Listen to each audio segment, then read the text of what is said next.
Alhamdulillah Rabbil Alamin. Wassalatu wassalamu ala asyrafil anbiya'i wal mursalin Sayyidina Muhammadin wa ala alihi wa sahbihi ajma'in. Alhamdulillah, para jemaah dirahmati Allah Subhanahu wa taala.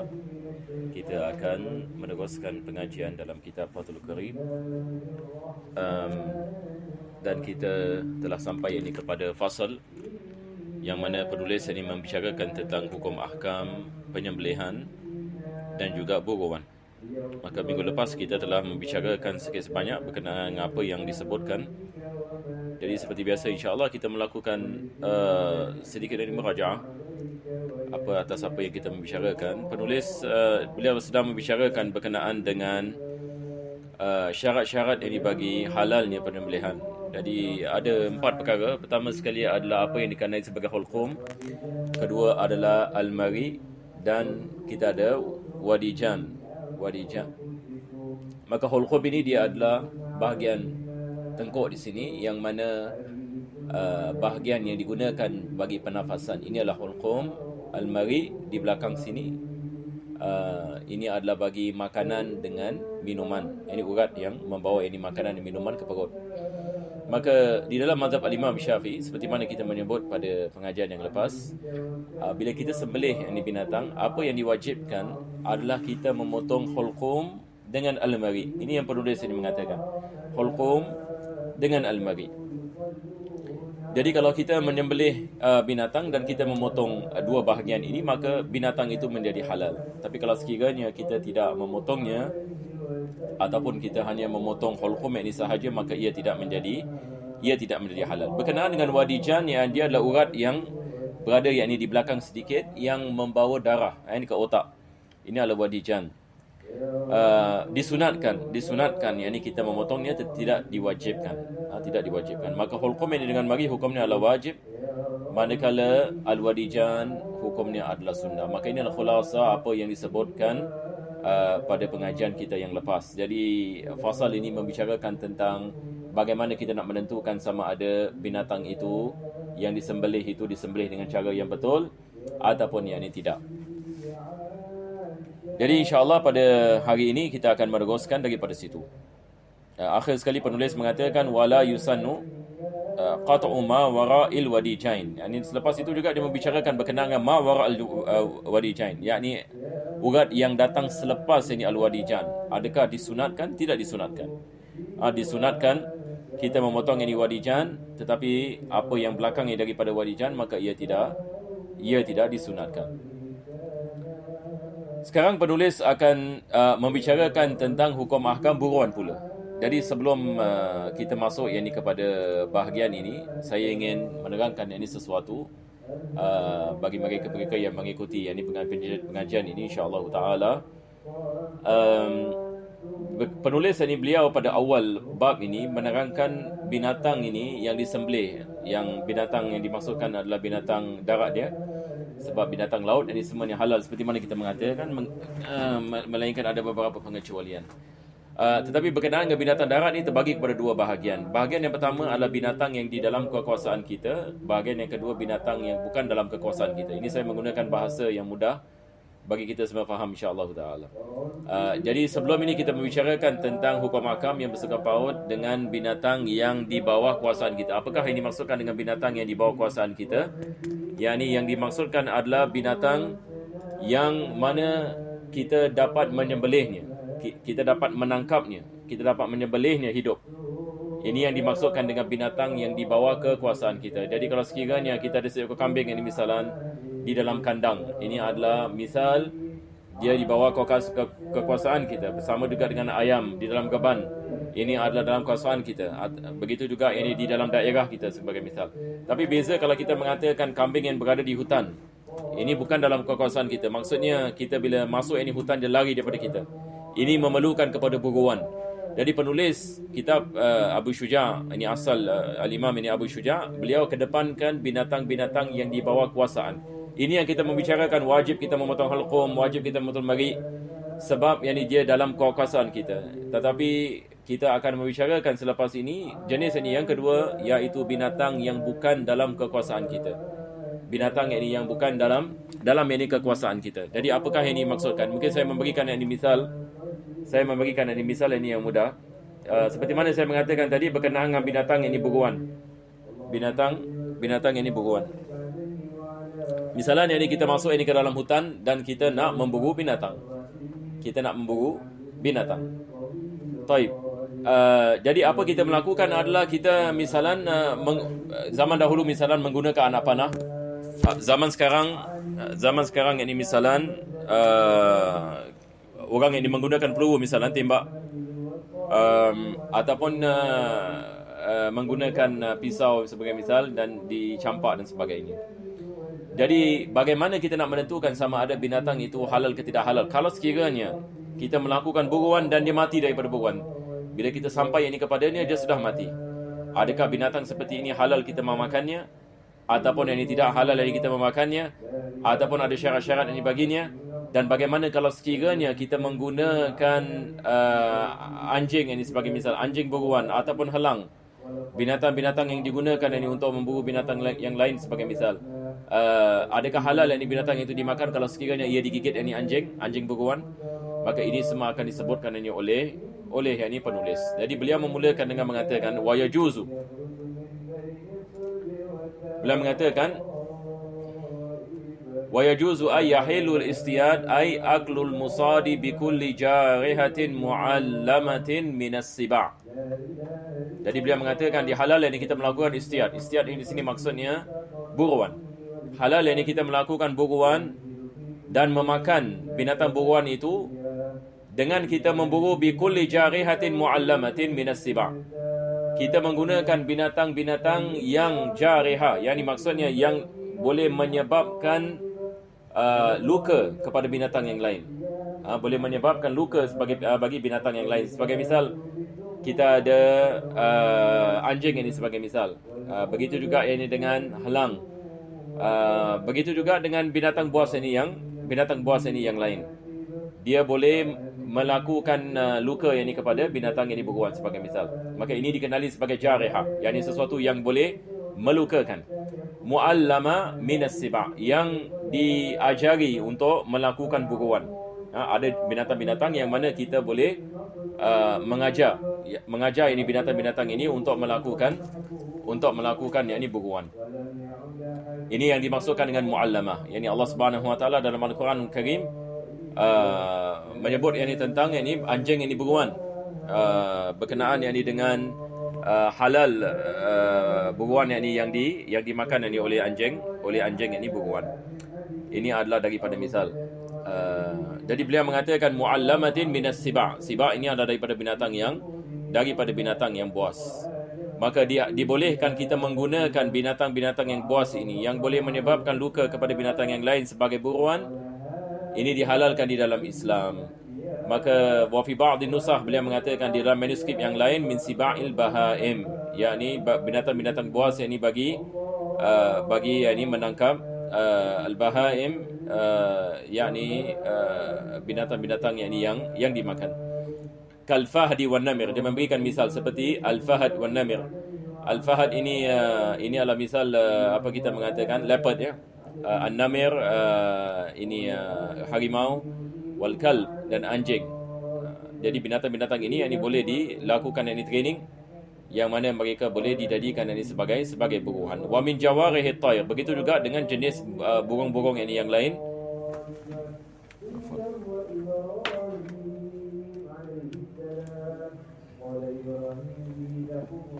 Wa min jawarihi at-tayr, daripada binatang daripada burung, kasakar wa baz. Ini sakar ini adalah burung helang. Wabaz ini dia adalah sejenis ini daripada keluarga yang burung ini helang. Fi ayyi mawdi'in kana jurhus siba' wa tayr, yakni di bahagian mana sahaja yang dia melakukan luka tersebut. Jadi bila kita ada helang ini sebagai misal, kita melepaskan helang, maka helang ini bila dia kena yang ini kepada binatang yang buruan itu, dia menggunakan kakinya. Jadi pada bahagian mana kita tidak mengambil kira, sama ada dia melakukan kecederaan itu pada bahagian kepala ataupun bahagian badan atau bahagian kaki. Begitu juga kalau kita melepaskan harimau ataupun kita melepaskan apa kita mengatakan anjing ini dan sebagainya. kasakar wa baz fi ay mawdi'in kana jurhu as-siba' wa tayr. Wal jarihatu mushtaqqatun minal jarhi. Selepas itu penulis ini menyebut ini tentang apakah yang dimaksudkan dengan jarihah. Maka jarihah, perkataan jarihah yang ini asalnya beliau mengatakan daripada al-jarh. Al-jarh ini dalam bahasa Arab ini maksudnya luka. Wa huwa al-kasb. Yang asal dalam segi bahasa juga maksudnya adalah yang al-kasb. Al-kasb ini adalah sebagai pekerjaan. Jadi begitu juga perkataan jarh yang dalam bahasa Arab ini maksudnya luka. Maksudnya adalah ini luka.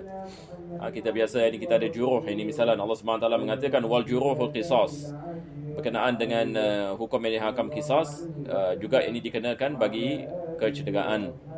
Asal yang ini daripada maknanya juga adalah al-kasb, seperti mana penulis membicarakan. Selepas itu penulis membicarakan tentang syarat-syarat untuk mengajar binatang buas ini. Syarat-syarat ini untuk kita memastikan binatang buas ini dia dalam keadaan yakni muallamah. Muallamah yakni maksudnya sudah train. Sudah train. Sudah yakni dia apa? Dalam bahasa Melayu kita mengatakan sudah diberikan tarbiyah.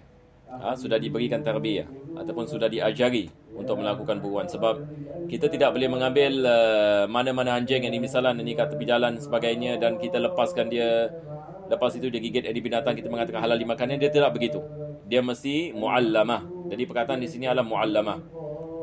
Maksudnya dia mesti diajari. Jadi syarat-syaratnya ada 4. Penulis ini mengatakan di sini wa syara'itu ta'limiha ay al-jawari' arba'ah. Jadi berkenaan dengan mengajarkan binatang yang buas ini, ada 4 syarat yang bagi kita menentukan binatang ini boleh digunakan untuk buruan. Jadi maksudnya di sini adalah bukan yang ini semua yang jenis yang binatang buas yang halal yang kita memakan buruannya, tetapi mesti ada 4 syarat yang di sini. Jadi apakah ini 4 syarat tersebut? Di sini penulis ini mengatakan ahaduha an takunal jarihatu muallamatan bihaitsu idza ursilat ay arsalaha sahibuha istarsalat. Ini syarat yang pertama. Jadi syarat ini bagi binatang ini muallamah, yakni yang ditarbiyah ataupun diajari, idza ursilat, apabila ia dilepaskan, apabila tuannya melepaskan, ya arsalaha sahibuha istarsalat, yakni bila tuannya mengatakan kepada dia pergi, dia pergi. Tuannya melepaskannya, dia pergi. Jadi ini adalah daripada syaratnya. Kalau sekiranya kita ada binatang yang misalan tuannya mengatakan misalan pergi tapi dia tak pergi, tuannya mengatakan berhenti, dia tak berhenti, ini kita mengatakan bukan muallamah. Ini bukan muallamah. Maka bangkai daripada gigitan binatang yang seperti ini maka tidak halal bagi kita. Sebab syaratnya tidak ada. Jadi syarat yang pertama adalah apabila tuan yang melepaskannya, dia pergi. Syarat yang kedua, apabila tuannya suruh dia berhenti, dia berhenti. Annaha idza zujirat bi dhammi awwalihi ay zajaraha sahibuha in zajarat. Apabila tuannya ini mengatakan berhenti, maka dia berhenti. Ini adalah syarat yang kedua. Kalau sekiranya tuan yang mengatakan berhenti, yakni dia terus ini makan yang binatang misalnya tak berhenti, maka ini kita mengatakan tidak halal. Sebab binatang ini bukan yakni muallamah. Bukan muallamah. Yang ketiga, beliau mengatakan annaha idza qatalat saydan lam ta'kul minhu syai'a. Maka ini adalah perkara yang penting. Ini yang susah sikit-sikit.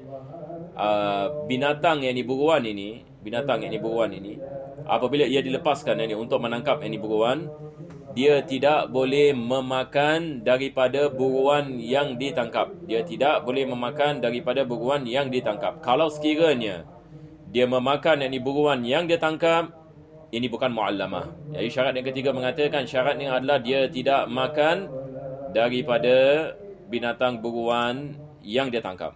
Ini yang penulis mengatakan annaha idza qatalat saydan lam ta'kul minhu syai'a.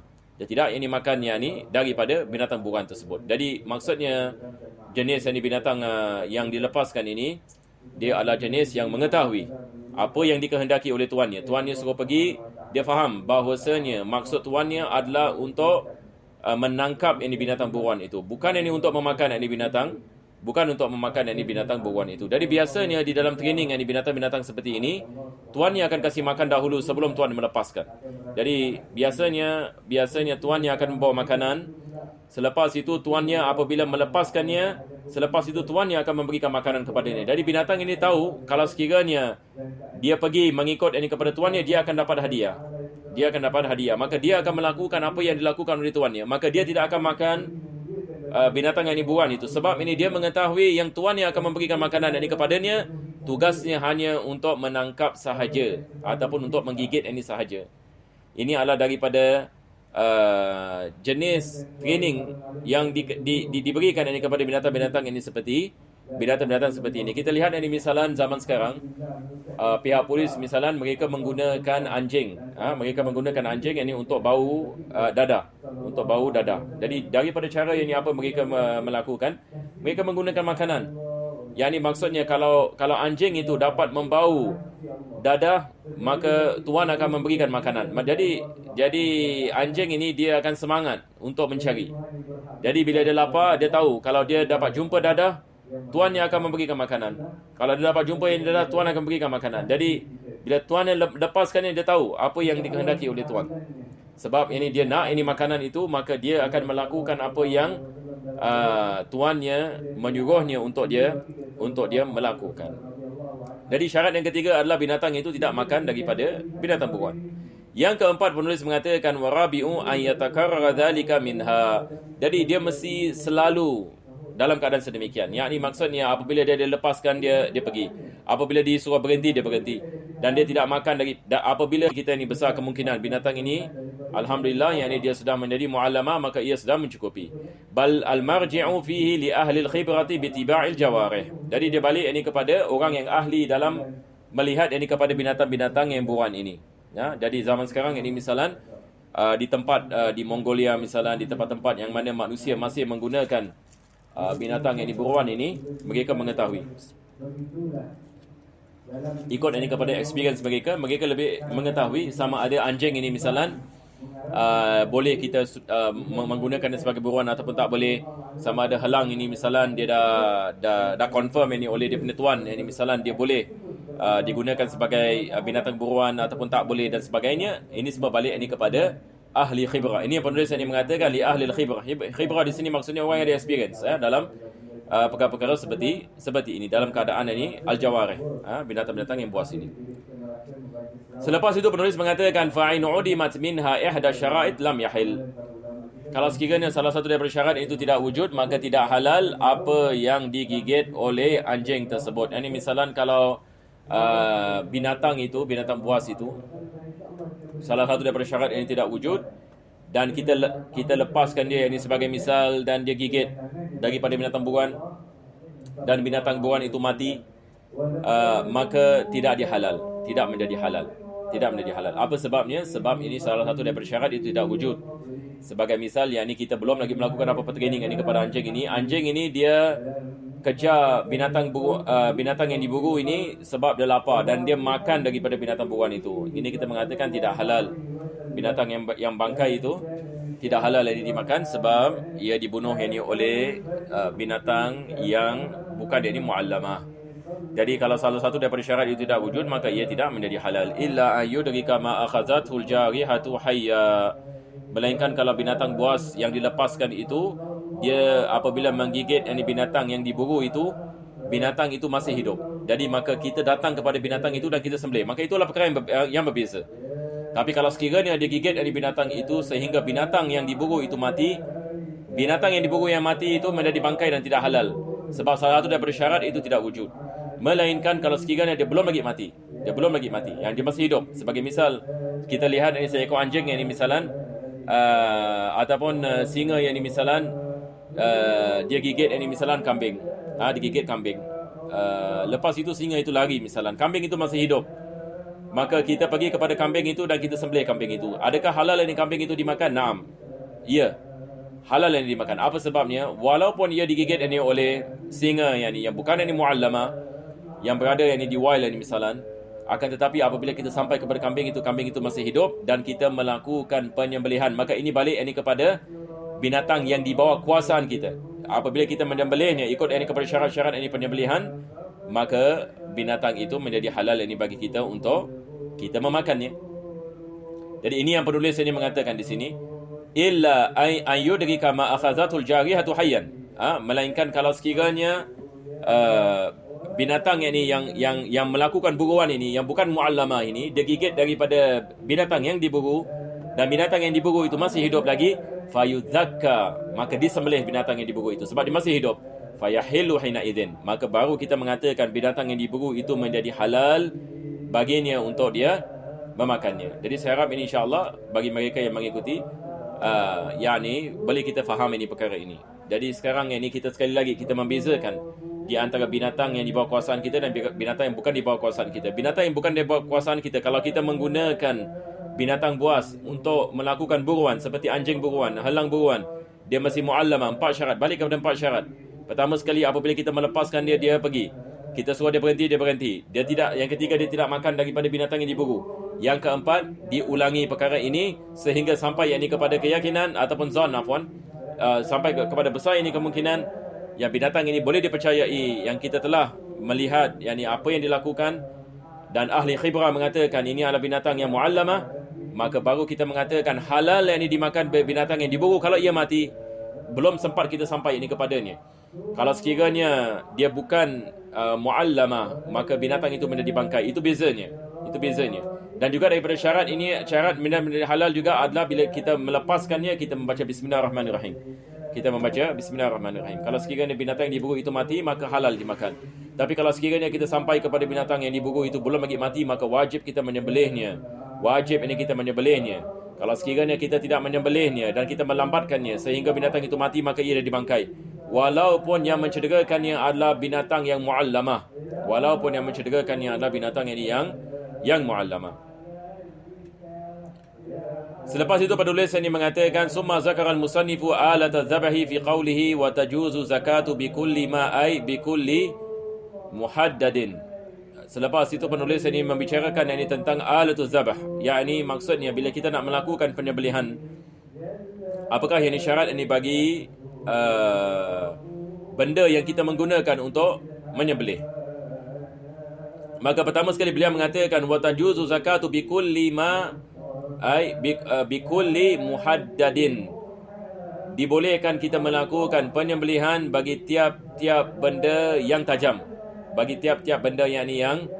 Yang tajam. Yajrahu kahadidin wa nuhas. Yani benda yang tajam yang boleh mencederakan. Seperti apa? Seperti besi dan ini nuhas. Nuhas ini copper ya. Jenis ini besi. Gangsa ya, tak silap saya. Dalam bahasa kita panggil gangsa. Kita ada emas, kita ada perak, kita ada gangsa. Dari hadid wa nuhas. Ini adalah misal, yakni daripada sesuatu daripada besi misalan, kita menajamkannya sehingga dia dapat yajrah. Dia dapat mencederakan. Maka dibolehkan kita menggunakan benda ini untuk penyembelihan. Yang maksudnya daripada syarat sahnya penyembelihan adalah alat yang digunakan untuk penyembelihan yang mesti daripada sesuatu yang tajam yang boleh mencederakan. Seperti yang besi ini dan gangsa. Tetapi tidak dibolehkan kita menggunakan gigi binatang buas yang lain yang misalan, ataupun kuku misalan, ataupun tulang.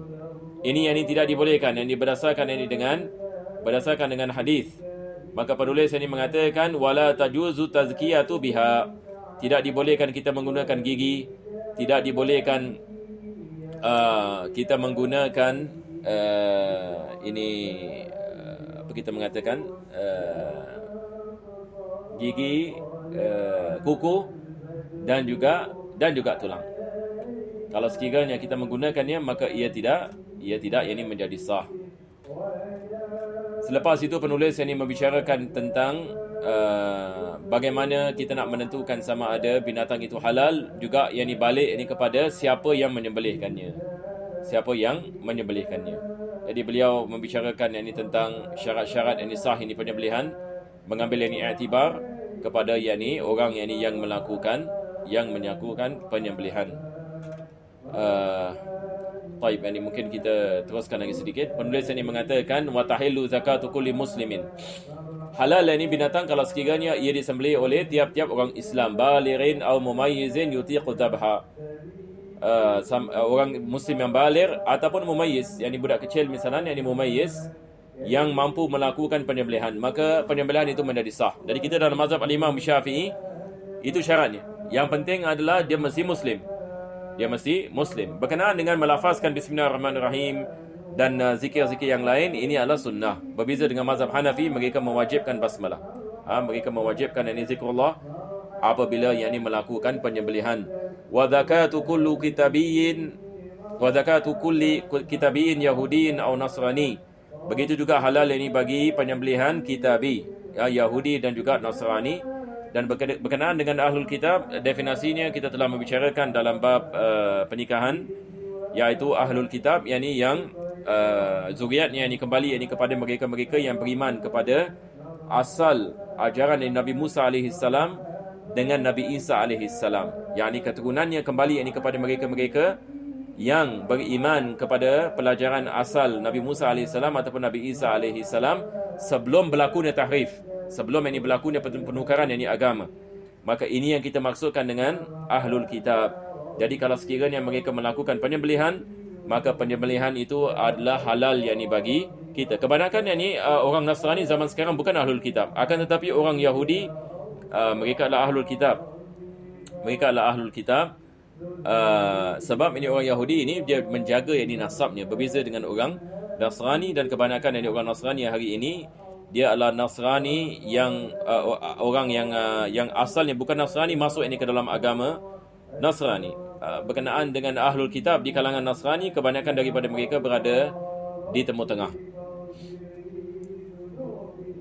Wa yahillu dzabahu majnunin wa sakranin fil adhar, mengikut ini kepada pendapat adhar yang dipilih dalam mazhab, penyembelihan orang gila dan mabuk sah, yakni halal yakni penyembelihan daripada mereka, walaupun dalam keadaan gila ataupun dalam keadaan mabuk, tapi dengan syarat yakni dia mesti Muslim. Dengan syarat yakni dia mesti Muslim. Ini mengikut ini pendapat yang azhar. Muqabil azhar ini tidak sah.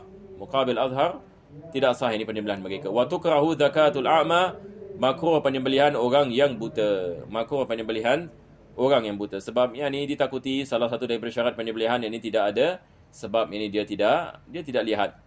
Wala tahillu dhabihatu majusin wala wasanin. Tidak halal penyembelihan ini orang Majusi yang sembah kepada api, dan juga wasani yang sembah yang ini kepada bahala. Wala nahwihima, dan mereka-mereka yang sepertinya, mimman la kitabalahu, yang bukan yakni ada kitab bersama mereka, yakni bukan yakni daripada asal yakni ahlul kitab yang ada yakni kitab yang diturunkan kepada mereka. Wa zakatul janin hasilatun bi zakati ummihi. Selepas itu penulis ini membicarakan tentang janin. Sekarang ini kalau ada binatang misalnya bunting, kita sembelih ibunya, adakah anaknya yang mati dalam kandungan itu juga menjadi halal? Maka dalam mazhab Imam Syafi'i ia adalah halal. Tak perlu kita nak menyembelih anak yang ada dalam janin. Walaupun kita khilaf ini dalam mazhab ini yang lain berkenaan dengan perkara ini. Dalam mazhab Imam Syafi'i, apabila kita menyembelih ibunya, anaknya menjadi halal.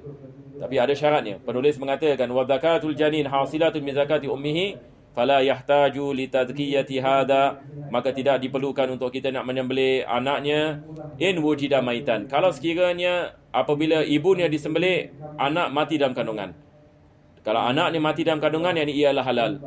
Au fihi hayatun ghairu mustaqirah, ataupun yakni dia dalam keadaan yang mana bukan dalam keadaan hidup, yakni dalam keadaan yakni hampir yakni mati. Ini hayat laisa mustaqirah. Yani apa maksudnya? Biasa binatang ini bila kita sembelih ni dia masih ada hidup lagi. Tetapi ini hakikatnya kehidupan yang hampir-hampir mati. Ini kita mengatakan ghairu mustaqirah. Kehidupan yang akhir-akhir yang datang sebelum berlakunya kematian. Ini kita tidak mengambil iktibar. Kalau sekiranya kita sembelih ibunya dan anaknya masih dalam keadaan hampir-hampir mati, maka kita menganggapnya adalah halal dimakan. Halal dimakan sebab ia mengambil hukum telah mati. Jadi bagaimana ia menjadi halal? Disebabkan kita sembelih ibunya. Kita sembelih ibunya. Wa zakatul janin hasilatun bi zakati ummihi fala yahtaju li tadhkiyati hadha in wujida maitan aw fihi hayatun ghairu mustaqirah. Allahumma an yujada hayyan bi hayatin mustaqirah. Melainkan kalau ia hidup, kita sembelih ibunya. Lepas itu bila kita potong perut ibunya, anaknya keluar dalam keadaan hidup. Dan hidup bukan kehidupan yang bawa kepada maut, tetapi ia boleh hidup. Ini mustaqir. Maksudnya kehidupan itu wujud. pada anak tersebut. Maka dalam keadaan seperti ini penulis ini mengatakan wajib kita menyembelihnya. Wajib kita menyembelihnya. Bihayatin mustaqiratin ba'da khuruji min batni ummi fayudzakka hina idzin. Maka diwajibkan kita melakukan penyembelihan ini bagi anak tersebut. Wa ma quti'a min hayawanin hayyin fa huwa maitun ila sya'r. Apa yang dipotong daripada binatang yang hidup, maka hukumnya adalah bangkai, mait. Hukumnya adalah bangkai dan tiap-tiap bangkai adalah najis. Ini kita belajar dalam bab taharah. Apa yang ma quti'a minal hayawan, apa yang dipotong ini daripada hayawan, maka hukumnya adalah seperti bangkainya. Illa sya'r, melainkan rambutnya. Ini berdasarkan dengan ayat dalam Al-Quranul Karim. Wa min asy'ariha wa aubariha. Allah mengatakan yakni dibolehkan kamu mengambil manfaat daripada bulu, yakni binatang-binatang yang boleh dimakan. Maka di sini ulama kita mengatakan bulunya tidak najis.